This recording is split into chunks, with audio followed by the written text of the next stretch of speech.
The Government of India has launched the National Youth Parliament scheme to instill patriotism among the youth and make them aware of the ongoing condition of the country. Through this scheme, mock sessions of the Parliament are arranged for students so that they can put up their ideas and know about the working of the Parliament. The main objective of the National Youth Parliament scheme is to strengthen the roots of democracy among the youth.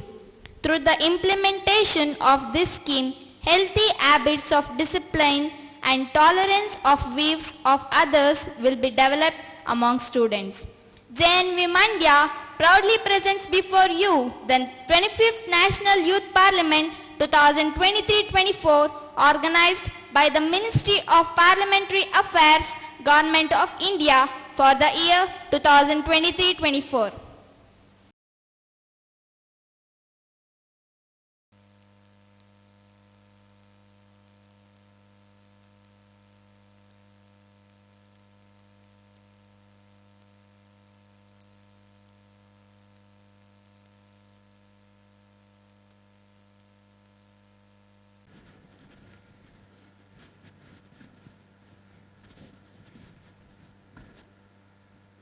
Honorable members, Honorable the Speaker, all rise.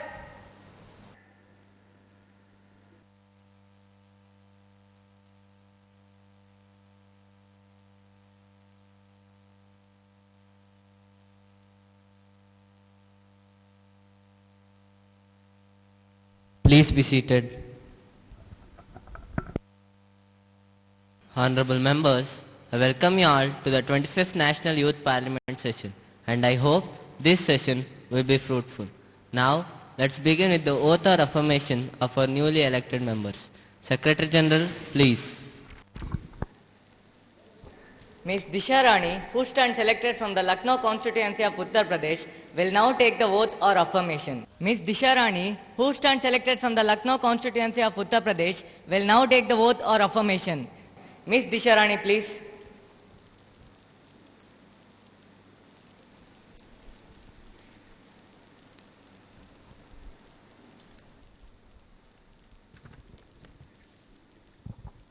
Ms. Disha Rani, do you want to take oath or affirmation? Affirmation, please. In which language do you want to take affirmation? English, please. I, Disha Rani, having been elected as a member of the lower house of Youth Parliament, do solemnly affirm that I will bear true faith and allegiance to the Constitution of India as by the law established, and I will uphold the sovereignty and integrity of India, and I will faithfully discharge the duty upon which I am about to enter.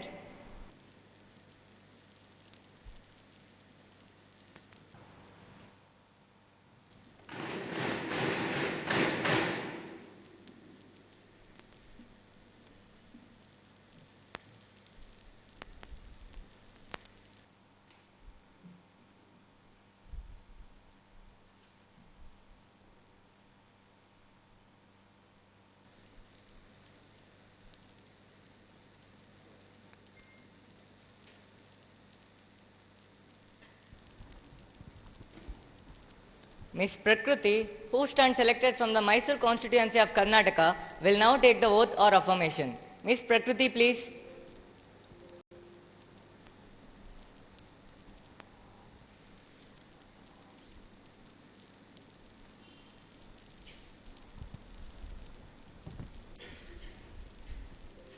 Ms. Prakriti, do you want to take oath or affirmation? Oath, please. In which language do you want to take oath? Kannada, please.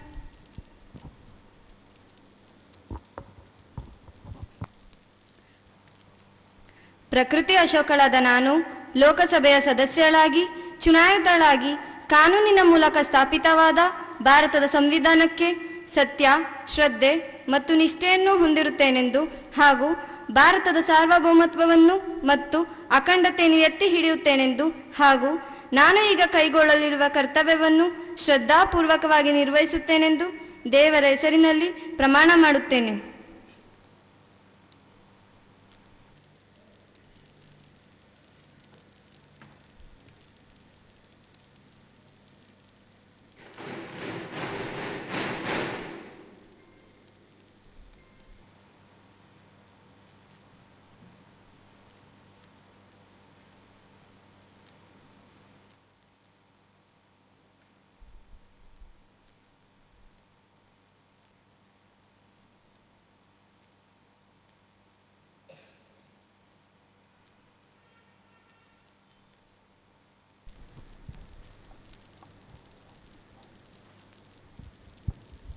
Mr. Anshul Rawat, who stands elected from the Haridwar constituency of Uttarakhand, will now take the oath or affirmation. Mr. Anshul Rawat, please.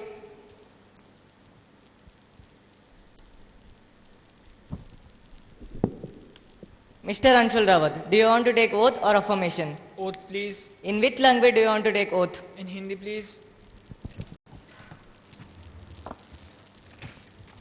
मैं अंशुल रावत जो युवा संसद की लोकसभा का सदस्य निर्वाचित हुआ हूं, ईश्वर की शपथ लेता हूं कि मैं विधि द्वारा स्थापित भारत के संविधान के प्रति श्रद्धा और निष्ठा रखूंगा, देश की प्रभुसत्ता और एकता बनाए रखूंगा तथा जिस पद को मैं ग्रहण करने वाला हूं उसके कर्तव्यों का श्रद्धापूर्वक निर्वहन करूंगा।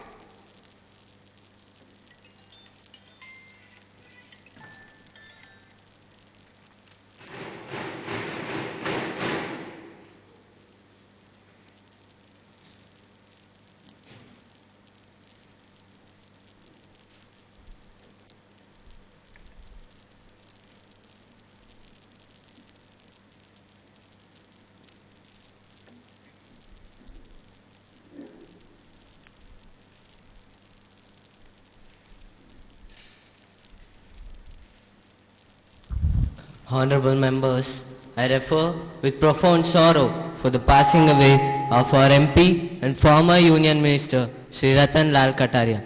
Shri Ratan Lal Kataria was the former Union Minister of State of Jal Shakti, Social Justice and Empowerment from 2019 to 2021.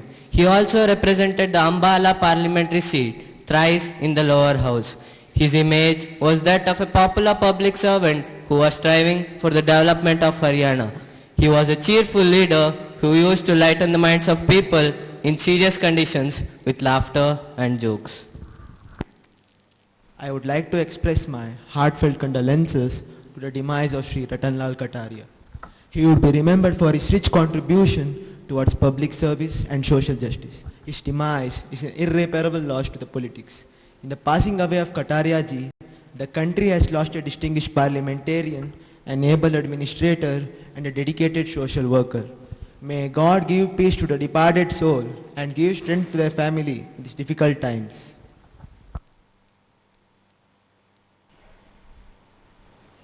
I am deeply saddened by the demise of Kataria ji. Shri Kataria had always raised his voice in the parliament for the benefits of society and the progress of the people of Haryana. He rose from an humble background to become a union minister. He always had a smile on his face and will be remembered for his cheerful nature. He had a penchant for poetry and singing, and even his political rivals used to admire his qualities. Condolences to his family. We deeply mourn the passing away of Sri Ratan Lal Kataria. The House will stand in silence for a while to express our deep sorrow.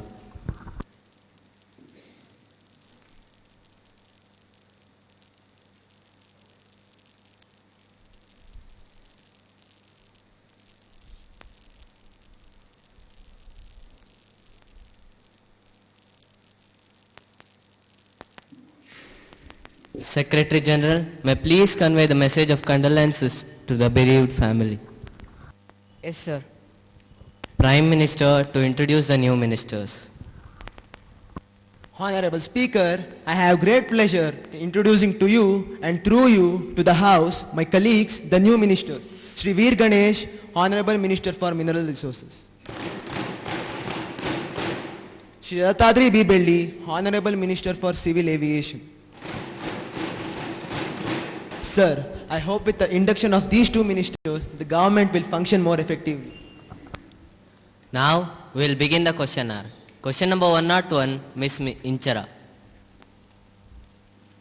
Honorable Speaker, will the Minister of Women, Child and Family Welfare be pleased to state A. The details and the number of cyber crimes committed against women and children during the last 3 years. B. The criteria fixed by the government for classifying any crime as a cyber crime. Thank you. Minister of Women, Child and Family Welfare. Honorable Speaker, The National Crime Records Bureau (NCRB) compiles and publishes the statistical data on crime in its publication Crime in India. The latest published report is for the year 2021. Police and public order are the state subject as per the 7th schedule of Indian Constitution. States or union territories are primarily responsible for the prevention, detection, investigation and prosecution of crimes, including the cyber crimes against women and children through the law enforcement agencies, LEAs. Offences using computer resources are mentioned in the Chapter 11 of Information Technology Act 2000. The law enforcement agencies, that means the LEAs, utilize the provisions of Indian Penal Code IPC, Protection of Children from Sexual Offences POCSO Act 2012 and Information Technology Act 2000 to deal with the cyber crimes against women and children. Thank you. Any supplementary questions? Supplementary question 101A, Ms. Inchira. Honorable Speaker, will the Minister of Women, Child and Family Welfare provide the details of the laws being implemented by this government to prevent cybercrime against women and children? Thank you. Minister of Women, Child and Family Welfare, please. Honorable Speaker, the central government has taken several steps to deal with the cyber crimes against women and children, which inter alia include the following. 1. The Ministry of Home Affairs has set up the Indian Cybercrime Coordination Center I4C to provide ecosystem for tackling all types of cyber crimes in the country in a coordinated and comprehensive manner. 2. The Ministry of Home Affairs has provided financial assistance under the Cybercrime Prevention Against Women and Children CCPWC. Please be seated. Minister, you may continue. Yes, sir. CCPWC scheme to states or union territories for the capacity building such as setting up of cyber forensic training laboratories, hiring junior cyber consultants, training LEAs personnel, public prosecutors and judicial officers. So far, cyber forensic training laboratories have been commissioned in 33 states or union territories. Third, the Ministry of Home Affairs has operationalized the National Cybercrime Reporting Portal www.cybercrime.government.in to provide a centralized mechanism to the citizens for online reporting of all types of cybercrime incidents with a special focus on the cybercrimes against women and children. A toll-free helpline number 1930 has also been operationalized to get assistance in lodging online cyber complaints. Thank you. Supplementary question 101B, Ms. Madhusri. Honorable Speaker, sir, will the Minister of Women, Child and Family Welfare provide the details of the steps taken by the government to spread awareness about cybercrime against women and children? Thank you.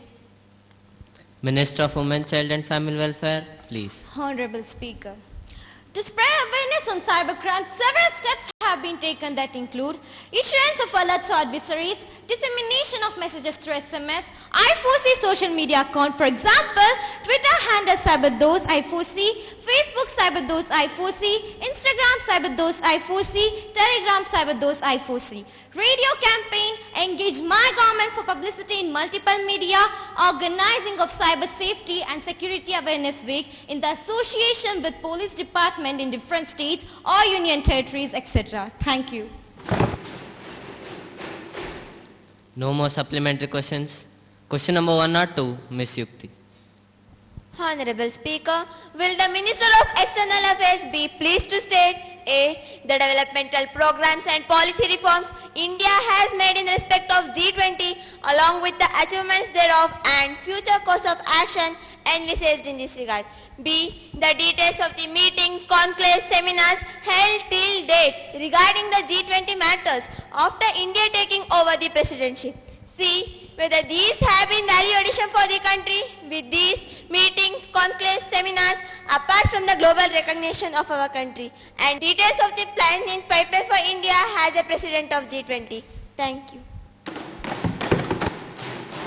Minister of External Affairs, please. Honorable Speaker, India is holding the presidency of the G20, the premier global forum for international economic cooperation from 1st December 2022 to 30th November 2023.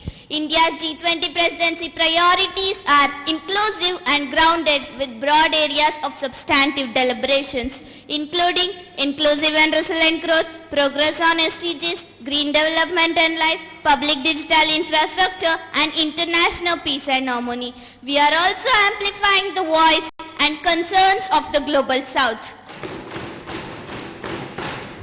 During our ongoing G20 presidency, over 200 meetings across the country in 13 Sherpa track work streams, 11 engagement groups and 5 initiatives are taking place. The various outcomes of official and engagement group meetings would emerge out of the deliberations culminating in the G20 Leaders Summit. Thank you. Question number 103, Master Ashwin. Honorable Speaker, according to the theoretical physicist Stephen Hawking, artificial intelligence is likely to be either the best...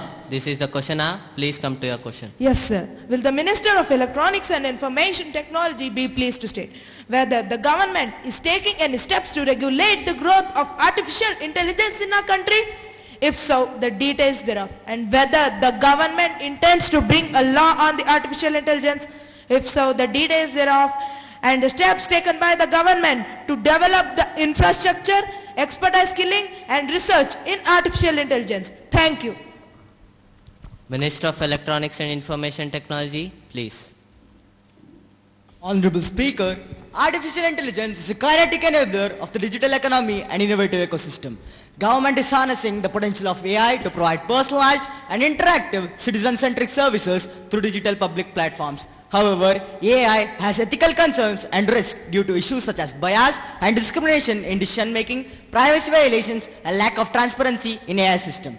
To address the ethical concerns and potential risks associated with AI, various central, state governmental departments and agencies have commenced efforts to standardize responsible AI development, use, and promote the adoption of best practices. Government of India sees artificial intelligence as a significant and strategic area for the country and technology sector. The necessary steps taken to develop AI sector in India are as follows. 1. Government has published the National Strategy for Artificial Intelligence in June 2018 and proposes to develop an ecosystem for the research and the adoption of artificial intelligence. 2. With the vision to make India a global leader in AI space and to ensure responsible and transformational use of AI for all, Ministry of Electronics and Information Technology has undertaken the implementation of National Program on Artificial Intelligence. 3. Ministry of Electronics and Information Technology has established centers of excellence in advanced technologies, including artificial intelligence, to explore opportunities in these specialized fields. 4. India is the founding member of the Global Partnership on Artificial Intelligence, GPAI. Having joined the multi-stakeholder initiative on 15 June 2020, India has won more than 2/3 of the first preference votes. 5. As part of this mission, 25 technology innovation hubs has been established in reputed institutes across the country. The TIHs at IIT Kharagpur, IIIT Hyderabad and IIT BHU are working towards AI and data science. Thank you. Supplementary question 103A, Ms. Shweta. Honorable Speaker, the rapid advancement in artificial intelligence has resulted in a number of crimes using this technology. I would like to ask the Minister of Information Technology to state whether the government is considering any law to regulate the growth of artificial intelligence in India. Thank you. Minister of Electronics and Information Technology, please. Honorable Speaker, though AI had proven to be a kinetic enabler of the digital economy and innovative ecosystem, it had ethical concerns and risks associated with it. The Niti Aayog has published a series of papers on the subject of responsible AI for all. However, the government is not considering bringing law on regulating the growth of AI in the country. Thank you. Question number 104, Ms. Imani. माननीय अध्यक्ष महोदय, क्या स्वास्थ्य और परिवार कल्याण मंत्री यह बताने की कृपा करेंगे कि देश में MBBS की डिग्री प्राप्त करने के लिए शिक्षा की अनुमानित लागत कितनी है? क्या देश में शिक्षा की लागत अन्य देशों विशेषकर विकसित देशों की तुलना में लगभग दोगुनी है? यदि हाँ, तो इसके क्या कारण है? और सरकार द्वारा देश में चिकित्सक रोगी अनुपात में सुधार लाने के लिए क्या विशिष्ट कदम उठाए गए हैं? धन्यवाद. Minister of Health, please. माननीय अध्यक्ष महोदय, सरकारी मेडिकल कॉलेजों के मामले में शुल्क निर्धारण की जिम्मेदारी संबंधित राज्य सरकारों की होती है तथा निजी गैर सहायता प्राप्त मेडिकल कॉलेजों के मामले में शुल्क संरचना का निर्णय देश के माननीय उच्चतम न्यायालय के न्यायाधीश द्वारा गठित की गई समिति द्वारा किया जाता है।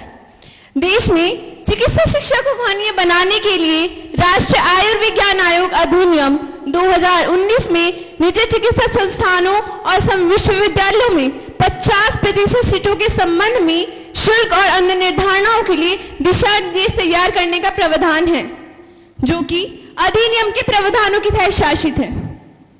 राष्ट्रीय आयुर्विज्ञान आयोग अधिनियम (NMC) ने कुछ दिशा निर्देश तैयार किए हैं, जो कि 3 फरवरी 2022 को जारी किए गए थे। माननीय, जैसा कि हम सभी जानते हैं, हमारे देश में विकास हो रहा है, वृद्धि हो रही है। उसी तरह सरकार ने मेडिकल कॉलेजेस की संख्या में वृद्धि की है, उनकी सीटों में वृद्धि की है तथा उनकी सुख सुविधाओं में वृद्धि की है। NMC द्वारा दी गई जानकारी के अनुसार जून 2022 तक की स्थिति के अनुसार राज्य चिकित्सा परिषदों SMC और NMC के साथ 13,08,009 एलोपैथिक डॉक्टर पंजीकृत हैं।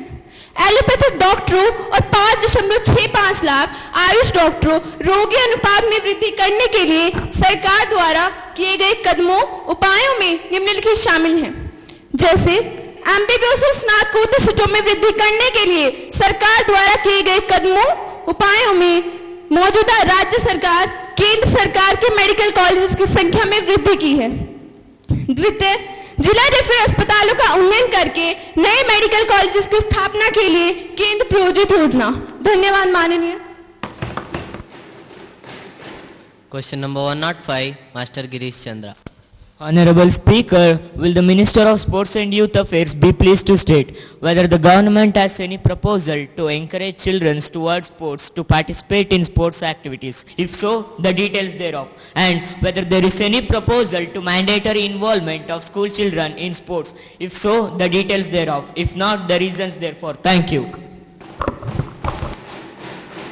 Minister of Sports and Youth Affairs, please. Honorable Speaker, education is in the concurrent list of the Constitution and majority of the schools are within the purview of the respective state government and UT administration. The Government of India launched Samagra Shikshan integrated scheme for school education with effect from 2018-19 has an overarching program for school education sector extending from preschool to class 12 and aims to ensure.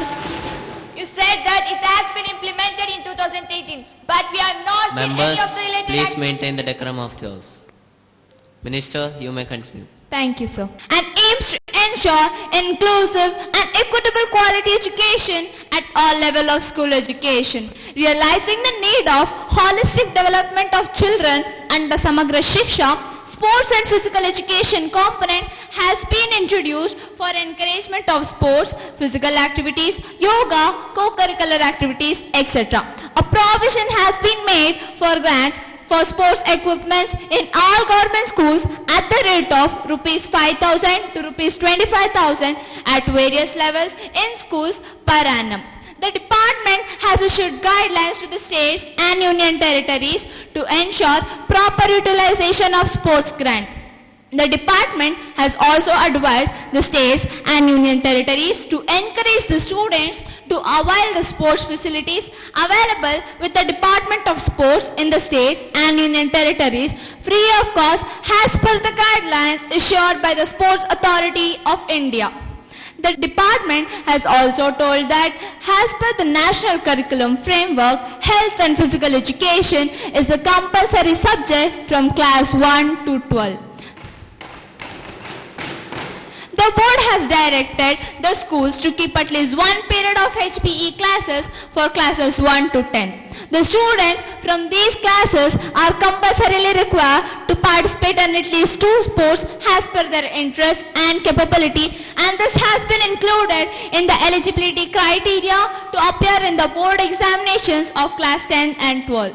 Further, with a view of achieving the twin objectives of mass participation and promotion of excellence in sports, the Government of India has launched Khelo India Scheme, National Program for Development in Sports. The Khelo India Scheme includes playfield development, community coaching development, promotion of community sports, establishment of strong sports competition structure at both school and university level. Thank you. Question number 106, Master Rudresh. Honorable Speaker, will the Minister of Labour and Employment be pleased to state whether the government proposed to reduce unemployment rate to 5% by 2024-25? If so, the details of the steps taken by the government to reduce unemployment rate from average 8.33% to target rate, and whether the government has any proposal to reduce the present urban unemployment rate in the country from 8.22% to 5%, which was even in 2018, and the current and annual unemployment rate in the country since 2014, state and union territory wise. Thank you. Minister of Labour and Employment, please. Honorable Speaker, the official data source on employment and unemployment is the periodic labour force survey, which is conducted by the Ministry of Statistics and Program Implementation since 2017-18. The survey period is July to June of next year. As per the latest available annual PLFS reports, the estimated unemployment rate on usual status for the persons of age 15 years and above was 5.8%, 4.8%, 4.2% and 4.1% during 2018-19, 2019-20, 2020-21 and 2021-22 respectively, while the estimated unemployment rate on usual status for the persons of age 15 years and above was 7.6%, 6.9%, 6.3% and 6.1% during 2018-19, 2019-20, 2020-21 and 2021-22, which indicates the declining trend in the unemployment rate in the country as well as in the urban areas. The state or UT-wise estimated unemployment rate on usual status for the persons of age 15 years and above for the period 2017-18 to 2021-22 is laid on the table. The unemployment rate in the other countries is not centrally maintained. Thank you. Now the 0 hour begins. Master Sudhanshu. माननीय अध्यक्ष महोदय, क्या उद्योग और वाणिज्य मंत्री मुझे यह बताने की कृपा करेंगे कि मेक इन इंडिया कार्यक्रम की विशेषताएं और उद्देश्य क्या है? इस कार्यक्रम के अंतर्गत देश में अब तक प्राप्त उपलब्धियों का ब्यौरा क्या है? मेक इन इंडिया कार्यक्रम को बढ़ावा देने के लिए सरकार द्वारा अब तक क्या कदम उठाए गए हैं? धन्यवाद. Minister of Commerce and Industries, please. अध्यक्ष महोदय, मेक इन इंडिया कार्यक्रम की शुरुआत 25 सितंबर 2014 की गई, जिसका उद्देश्य निवेश में सहायता करना, नवप्रयोग को प्रोत्साहित करना, सर्वोत्तम अवसंरचना का निर्माण करना तथा भारत को विनिर्माण, डिजाइन और नवप्रयोग का केंद्र बनाना है. यह अपनी तरह का एक विशिष्ट वोकल फॉर लोकल कार्यक्रम है जो विश्व के समक्ष भारत की विनिर्माण क्षमताओं को प्रदर्शित करता है. मेक इन इंडिया कार्यक्रम वर्तमान में मेक इन इंडिया के अंतर्गत 27 क्षेत्रों पर मुख्य रूप से ध्यान केंद्रित करता है. मेक इन इंडिया कार्यक्रम के तहत केंद्र सरकार के विभिन्न अन्य मंत्रालयों, विभागों तथा अन्य राज्य सरकारों द्वारा भी कार्यकलाप शुरू किए जा रहे हैं. मंत्रालय उनके कार्य क्षेत्र में आने वाले क्षेत्रों के लिए कार्यक्रमों, कार्य योजनाओं, स्कीमों तथा नीतियों का निर्माण करते हैं, जबकि निवेश आकर्षित करने की राज्य की अपनी स्वयं की स्कीमें भी होती हैं, जैसे पीएलआई स्कीम, वस्तु और सेवा कर, कॉर्पोरेट कर में कमी, एफडीआई नीति में सुधार आदि. धन्यवाद. Ms. Amulya. Honorable Speaker, recently the country celebrated the 3rd anniversary of the implementation of National Education Policy 2020 by organizing Akhil Bharatiya Shiksha Sangam. Now, it's time to contemplate the impacts of NEP's vision on education. I would like to know whether the NEP 2020 has made any significant strides towards bridging the rural and urban divide and reducing the educational disparities. It was said that there will be multiple entry and exit options for the students of colleges and universities. Can the government provide the status of its implementation? Thank you. Minister of Education. माननीय अध्यक्ष महोदय, नई शिक्षा नीति 2020 भारत की शिक्षा नीति है जिसे भारत सरकार द्वारा 29 जुलाई 2020 को घोषित किया गया। एनईपी का मुख्य उद्देश्य कौशल विकसित करना है जो भविष्य के लिए बेहतर ढंग से तैयार होने वाले कार्यबल का निर्माण करेगा।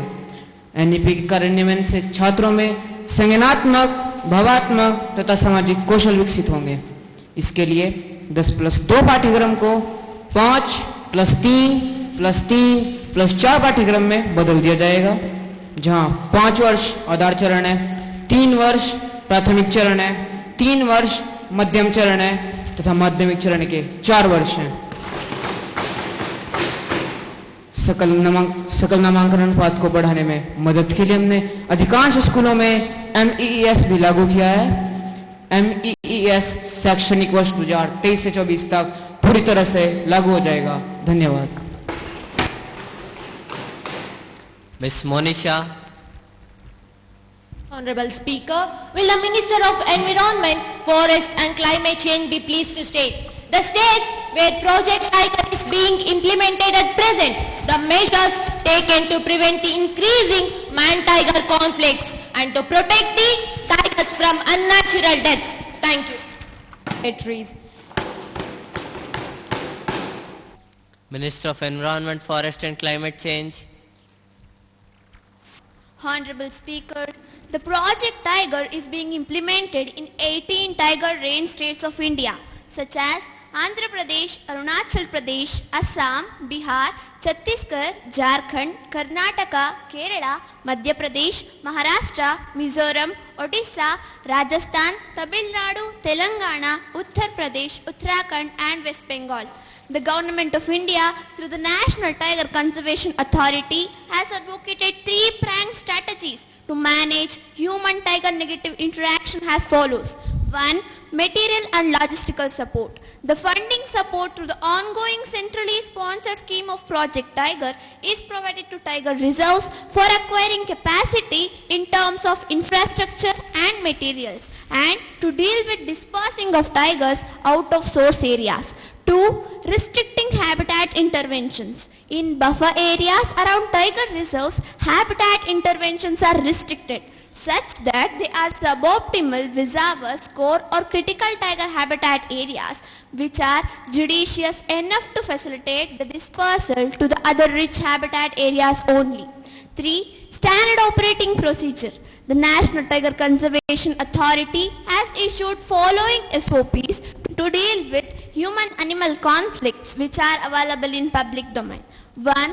To deal with emergency arising due to straying of tigers to human-dominated landscapes. In order to control the deaths of tiger and to take care of their health, the government has developed national parks and tiger reserves in 18 tiger ranges of India. For example, Banerghatta Tiger Reserves, Bandipur National Parks and Sundarban Reserves, etc. Thank you. Now, question involving a breach of privilege. Shri Prithvik S. Honorable Speaker, a serious breach of privilege has been committed by some members by using their mobile phones to record the proceedings of the House while sitting in the chamber.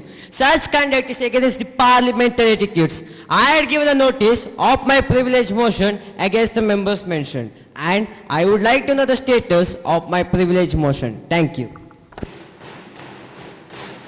Yes, the chair has issued the notice for privilege motion. There is a procedure and we have to adhere to it. It is under the consideration of chair and chair will get back to you.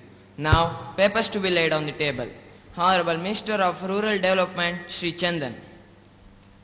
Honorable Speaker, I beg to lay on the table a statement regarding review by the government of the working of the National Safai Karamcharis Finance and Development Corporation, New Delhi for the year 2021 and 22. B. Annual report of the National Safai Karamcharis Finance and Development Corporation, New Delhi for the year 2021 and 22, along with the audited accounts and comments of the Comptroller and Auditor General thereon. Thank you. Honorable Minister of Railways, Shri Ullas. Honorable Speaker, I beg to lay on the table a copy of the review by the government of the working of the Railway Land Development Authority, New Delhi, for the year 2021-22. Thank you. Honorable members, I have to make an announcement.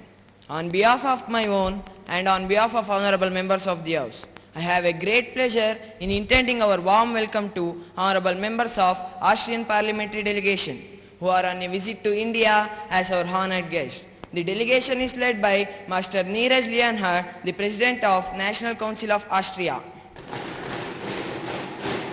and two members of Council, Apurva Angela and Danu Invalar, who arrived on Thursday, 20th September 2023. They are now seated in a special box. We wish them a happy and fruitful stay in our country. Message from Upper House of the Youth Parliament. Secretary General to report the message from Upper Chamber of the Youth Parliament. Honorable Speaker, I have to report the following message received from the Secretary of Upper Chamber of Youth Parliament. In accordance with the provisions of rules of procedure and conduct of business in Upper Chamber of Youth Parliament, I am directed to enclose the copy of Child Marriage Prohibition Amendment Bill 2023 at its sitting held on 30th August 2023. Secretary General to lay a copy of bill. Sir, I lay on the table of the House a copy of Child Marriage Prohibition Amendment Bill 2023 as passed by the Upper Chamber on 30th July 2023.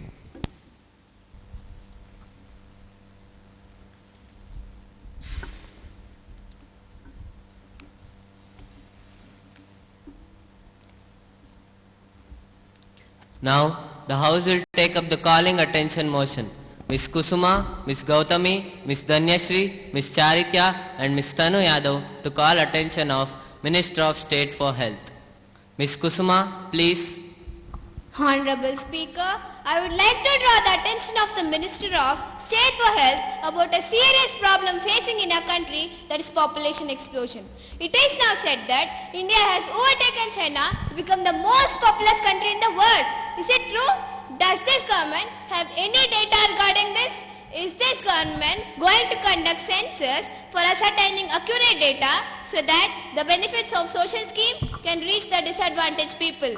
Can this government clearly state that by which time does it proposes to conduct the census in the country?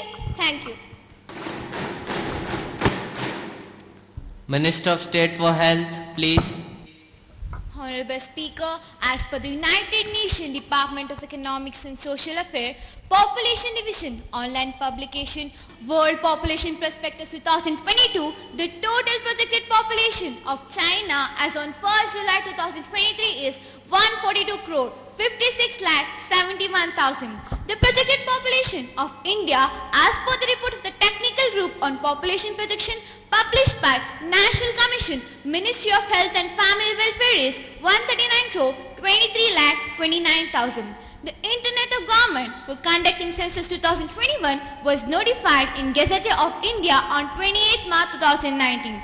Due to the outbreak of COVID-19 pandemic, the Census 2021 and related field activities has been postponed. Thank you. Ms. Gautami, please. Honorable Speaker, overpopulation is the major problem as the country's population growth is growing at an unsustainable rate. India's population is expected to exceed 1.5 billion by 2030 and 2 billion by 2050. This rapid growth is putting immense pressure on India's resources and is contributing to environmental degradation, poverty and social unrest. Thank you. Ms. Danyashri, please. Honorable Speaker, USA, that ranked third in the list of most populated countries in the world, is inhabited by the population of 311.1 million people who comprise 1/4 of Indian population. This gap is even more astonishing when considered that USA is 3 times larger in size than India. I repeat it, 3 times larger in size than India. Some of the Indian states outnumber several countries in population. Uttar Pradesh, with a population of 166 million people, leaves behind the Russian Federation, which has the population of 146.9 million people. Similarly, Odisha's population exceeds that of Canada and Chhattisgarh's that of Australia. Thank you. Ms. Charitya, please. Honorable Speaker, overpopulation leads to overexploitation of natural resources. It puts further burden on the Earth's capacity to produce food and water. As a result, the underprivileged people suffer from malnutrition, starvation and unhealthy living conditions. It also leads to the vicious circle of illiteracy, unemployment and poverty. Overpopulation also leads to an unequal distribution of wealth and income. Thank you. Ms. Tanu Yadav, please. माननीय अध्यक्ष महोदय, नेता सिर्फ विकास की बातें करता जा रहा है। नेता सिर्फ विकास की बातें करता जा रहा है। जनसंख्या वृद्धि का ग्राफ बढ़ता जा रहा है। अशिक्षा और बेरोजगारी से देश का बुरा हाल है। अशिक्षा और बेरोजगारी से देश का बुरा हाल है। जनसंख्या वृद्धि में सबका योगदान कमाल है। जनसंख्या नियंत्रण पर कठोर कानून बनाइए। देश के विकास को तेजी से आगे बढ़ाइए, तेजी से आगे बढ़ाइए। माननीय, जैसा कि हम सब जानते हैं, आज हमारे देश की जनसंख्या लगभग 140 करोड़ है। बढ़ती जनसंख्या से हमें बहुत सी हानियां हैं, क्योंकि जनसंख्या तो बढ़ती जा रही है, लेकिन हमारे देश पर रहने का स्थान तो उतना ही है। बढ़ती जनसंख्या के साथ साथ लोगों की ज़रूरतें भी बढ़ती जा रही हैं। लोगों को रहने के लिए घर चाहिए, खाने के लिए भोजन और पहनने के लिए वस्त्र। और अपने इन्हीं ज़रूरतों को पूरा करने के लिए मनुष्य जंगलों को नष्ट करता जा रहा है। मनुष्य जंगलों के पेड़ों को काटकर अपने लिए कई प्रकार के घर और उद्योगों का उद्घाटन करता जा रहा है, जो कि हमारी पूरी पृथ्वी को उसके विनाश की तरफ लेकर जा रही है। धन्यवाद। Minister of State for Health, please. Honorable Speaker, the government accords top priority to the National Family Planning Program, which is guided by the tenets of National Population Policy 2000 and National Health Policy 2017 to address the unmet need for family planning. Steps taken by the government. 1. Expanded contraceptive choices. The current contraceptive basket and sterilization is expanded with the inclusion of new contraceptive, namely injectable contraceptive MPA and Sencromin. Mission Parivar Vikas was implemented in 13 states for substantially increased access to family planning services. These are the 7 high-focus states: Chhattisgarh, Uttar Pradesh, Bihar, Madhya Pradesh, Rajasthan, Jharkhand and Assam, and 6 northeastern states: Arunachal Pradesh, Manipur, Meghalaya, Nagaland, Tripura and Mizoram. Compensation scheme for family planning services, which provides compensation scheme for the loss of wages to the beneficiaries. World Population Day and Fortnight, Vasectomy Fortnight are observed every year to boost awareness on family planning service and service delivery across all the states. Under the contraceptive scheme of sterilization, ASHAs deliver contraceptive at the doorsteps of beneficiaries. Family planning logistic management information system in place to ensure the last mile availability of family planning accommodations across all the levels of health facilities. The government has been successful in bringing the growth of population, and we think success has been achieved. Thank you. Now, the legislative business will be taken up. Honorable Minister of Law to introduce the bill. Honorable Speaker, I beg to move for the leave of the House to introduce a bill further to amend Government of India Act 1972 to bring NVS employees under Government of India pensions. Thank you. The question is that leave to be granted to the Minister of Law to introduce the bill further to amend GOI Act 1972 to bring NVS employees under GOI pension scheme. Those who are in favor of it, please say aye. Those who are against it, please say no. I think the ayes have it, the ayes have it, the ayes have it. The leave is granted. Honorable Minister of Law, please. Honorable Speaker, I introduce the bill further to amend Government of India Act 1972 to bring NVS employees under Government of India pensions. Thank you. Minister of Home Affairs, please. Honorable Speaker, in order to address the issues of women in a holistic manner as a measure for empowerment of women, gender equality, increasing the female labor force participation, making them self-reliant and to enable them to take decisions themselves, the government proposes to introduce the Child Marriage Prohibition Amendment Bill 2023. The main provisions of the bill are: Clause 1. Amend the Prohibition of Child Marriage Act 2006 in relation to age of marriage. Clause 2. To bring women at par with men in terms of marriageable age, that is, both men and women can marry only after the completion of 21 years. Clause 3. Prohibit child marriage irrespective of any law, custom or practice. Clause 4. Make consequential amendments to any other law relating to marriage. Clause 5. Make the amendment effective 2 years from the date the bill is passed and signed by the President so as to provide sufficient opportunity to one and all.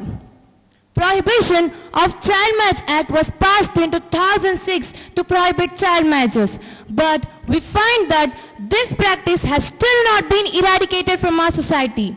There is an urgent need to tackle this issue to bring reforms. Our Constitution guarantees gender equality as part of the fundamental rights and guarantees prohibition of discrimination on the grounds of gender. Hence, we need to provide a uniform minimum age of marriage for men and women. Speaker, sir, I am confident that all the honorable members of this House, irrespective of party affiliation, will welcome this bill wholeheartedly. With these words, I move that the prohibition of Child Marriage Amendment Bill 2023 to be taken into consideration. Thank you. Honorable Prime Minister. Honorable Speaker, the existing laws in our country do not adequately secure the constitutional mandate of gender equality in marriageable age among men and women. Women are often put into disadvantageous position in regard to higher educational, occasional instruction and attainment of psychological maturity. Entering into employment sphere to make themselves self-dependent before getting married is a critical area. These disadvantages make women dependent on men. The passing of this bill will lower the maternal mortality rate and infant mortality rate. This will also help in promoting responsible parenthood in both father and mother, which makes them more capable of taking care of their children.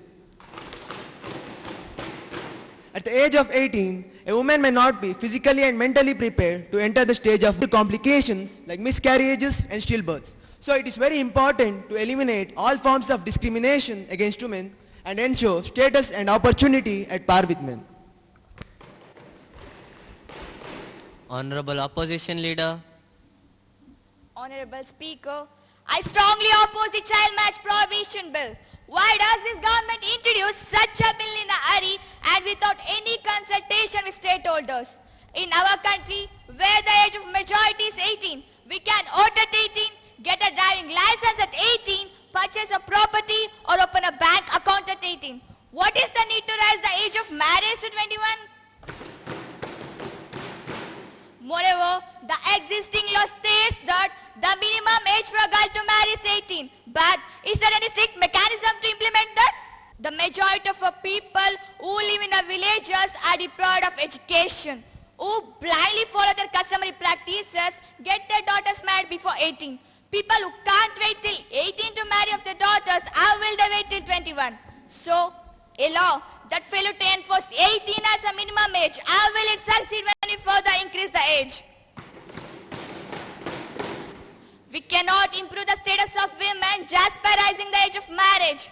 In my opinion, the only way is by providing education and educating their parents. Now, how many laws have been formulated in the state since independence, and how many of them have been abided by in their true sense?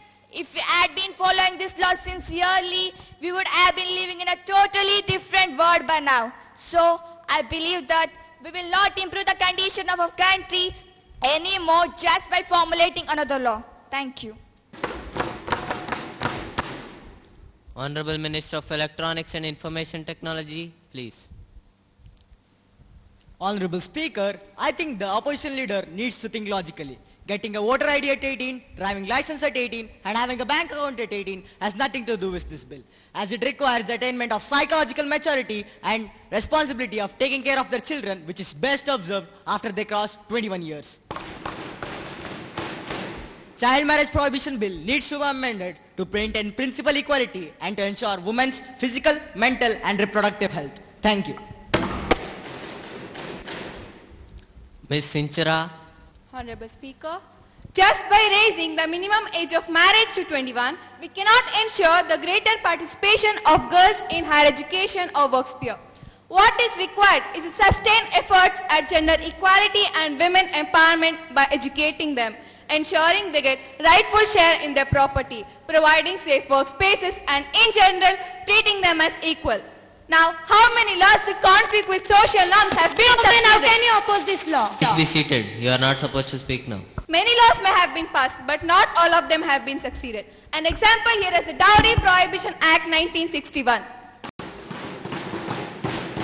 The practice of dowry still continues despite having the law criminalizing the practice of giving or taking dowry for the last 60 years. So I believe that unless we strengthen the mechanism around the implementation of these laws, we cannot ensure the equality for women. Thank you.